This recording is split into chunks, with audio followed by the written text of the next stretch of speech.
नमस्कार। इन खबर में आपका स्वागत है।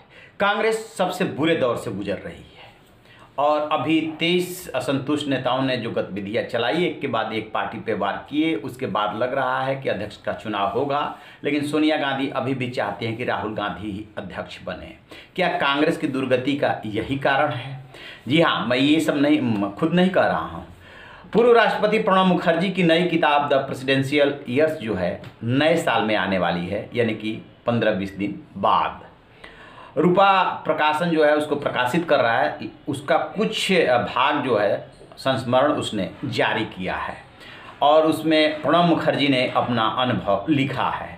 बताया कि कांग्रेस के काफ़ी सारे नेताओं का मानना था कि 2004 में यदि मनमोहन सिंह की जगह वो प्रधानमंत्री बने होते, यानी प्रणब मुखर्जी, तो कांग्रेस की 2014 में इतनी बुरी हार नहीं होती। प्रणब मुखर्जी आगे कह रहे हैं कि हालांकि मैं इसे नहीं मानता, लेकिन वो ये जरूर मानते हैं कि 2012 में राष्ट्रपति बनने के बाद कांग्रेस का जो पॉलिटिकल फोकस था वो ख़त्म हो गया या कमज़ोर पड़ गया और उसका नतीजा कांग्रेस को उठाना पड़ा। फिर आगे वो जोड़ रहे हैं कि जो कांग्रेस के अध्यक्ष हैं सोनिया गांधी, वो कांग्रेस के मामलों को हैंडल करने में सक्षम नहीं थी।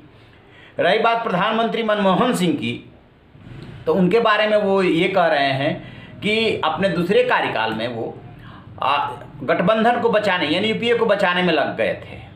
उसका नतीजा क्या ये हुआ कि जो प्रधानमंत्री होता है उसके कार्य एवं व्यवहार से शासन प्रदर्शित होता है कि कैसे शासन चल रहा है, कौन चला रहा है, उसकी नीयत क्या है, उसका एम क्या है, गोल क्या है। और प्रधानमंत्री मनमोहन सिंह जो है धीरे धीरे संसद से कटने लगे थे, तो उनकी जो प्रायोरिटी थी वो प्रायोरिटी हो गई थी गठबंधन को बचाना। इसका भी नुकसान हुआ। नतीजा 2014 में कांग्रेस की इतनी बुरी हार हुई।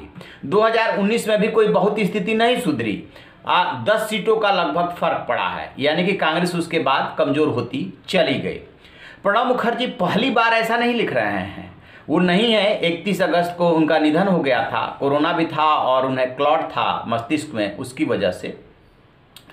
पहले भी जो उन्होंने किताबें लिखी है 2017 में, तब मनमोहन सिंह भी थे उस वहाँ पे। तो मनमोहन सिंह खुद भी अपना अनुभव बताते हैं कि 2004 में उनके प्रधानमंत्री के बाद जो प्रणब मुखर्जी थे वो थोड़ा असहज हो गए थे, लेकिन इसके बावजूद उन्होंने उनके प्रति, यानी मनमोहन सिंह के प्रति, अपना सम्मान बनाए रखा। तो ये तो रही किताब की अंश की बात। यदि दूसरी तरफ बात करें मौजूदा प्रधानमंत्री नरेंद्र मोदी की, तो वो दो प्रधानमंत्रियों के साथ, यानी मनमोहन सिंह और नरेंद्र मोदी के साथ जो है अपने अनुभव को साझा कर रहे हैं। तो इसके लिए, हार के लिए, तो उन्होंने सोनिया और मनमोहन सिंह को जिम्मेदार ठहराया है। और नरेंद्र मोदी की कार्यप्रणाली को लेकर के भी उनकी टिप्पणी है कि अधिनायकवादी कार्यप्रणाली है, क्योंकि पहले कार्यकाल में जिस तरीके से कार्यपालिका, विधायिका और न्यायपालिका में अविश्वास हुआ, एक दूसरे पे भरोसा नहीं रहा, वो कहीं ना कहीं प्रधानमंत्री नरेंद्र मोदी की इसी सोच को दर्शाती है। अब इसके बाद वो किस तरीके से अगले कार्यकाल में करेंगे, कैसे इन सब चीज़ों को ठीक करेंगे, ये देखने वाली बात होगी। तो अगले कार्यकाल में लगभग वो 1.25 साल तक उनका कार्यकाल उन्होंने देखा है। हो सकता है किताब के आगे के अंश में ये भी आए। तो बाद के दिनों में, दूसरे कार्यकाल में, तो प्रधानमंत्री नरेंद्र मोदी ने और कई कड़े फैसले किए और कह सकते हैं कि अविश्वास और बढ़ा है।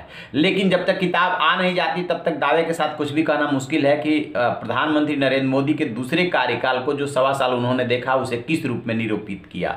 बहरहाल कांग्रेस को उन्होंने झकझोरा है और इसके पहले भी वो झकझोरते रहे हैं। देखिए, प्रणब मुखर्जी को लेकर के कहा जाता है कि 2004 में उन्हीं को प्रधानमंत्री बनना चाहिए था, लेकिन चूंकि कांग्रेस से उनके बीच बीच में तल्ख रिश्ते भी होते रहे, वो पार्टी से अलग होकर के उन्होंने अलग पार्टी भी बना ली थी, वहाँ से उनके रिश्ते गड़बड़ हुए। बाद में वो कांग्रेस में लौट तो आए, लेकिन गांधी परिवार का जो विश्वास उनमें होना चाहिए था, या उनका जो गांधी परिवार के साथ रिश्ता होना चाहिए था, संभवतः वो नहीं हो पाया। कहीं ना कहीं विश्वास की कमी रही। और सोनिया गांधी के बारे में ये कहा जाता है कि हमेशा उन्होंने कमज़ोर को चुना, यानी कि मनमोहन सिंह को उन्होंने इसलिए प्रधानमंत्री बनाया क्योंकि उनकी कोई ज़मीन नहीं है, और ज़मीन नहीं है इसलिए वो एक खतरे के रूप में वो सामने नहीं आएंगे। तो उन्होंने मनमोहन सिंह को प्रधानमंत्री बना के 10 साल तक शासन तो कर लिया। कहा जाता है कि 10 जनपद से ही शासन चलता था। मनमोहन सिंह तो कठपुतली प्रधानमंत्री थे और अहमद पटेल जो अब नहीं रहे, उनके सबसे बड़े मैनेजर थे, सोनिया गांधी के राजनीतिक सलाहकार थे। तो ये भी आरोप लगते हैं कि फाइलें पहले वहाँ पे जाती थी 10 जनपद। अब कितना सही है कितना गलत है ये तो अभी दावे के साथ नहीं कहा जा सकता, लेकिन हाँ, उन्होंने जिस तरीके से कमज़ोर व्यक्ति को चुना उसके लिए हमेशा उनको जिम्मेदार ठहराया जाता रहेगा। और यदि कमज़ोर व्यक्ति को चुन करके भी वो इतनी कांग्रेस इस स्थिति में नहीं होती तो फिर इसकी कोई चर्चा भी नहीं करता। सिर्फ चर्चा ही इसलिए हो रही है क्योंकि कांग्रेस अपने इतने साल के इतिहास में सबसे पुरानी पार्टी है। 1885 में इसकी स्थापना हुई थी, तब से लेकर के अब तक माना जा रहा है कि बहुत ही बुरे दौर से गुजर रही है। जैसे किताब के अंश के बारे में और पता चलेगा हम आपसे साझा करेंगे। आप रहिए न बेखबर, देखते रहिए इन खबर। Thank you. इन खबर चैनल को सब्सक्राइब करें।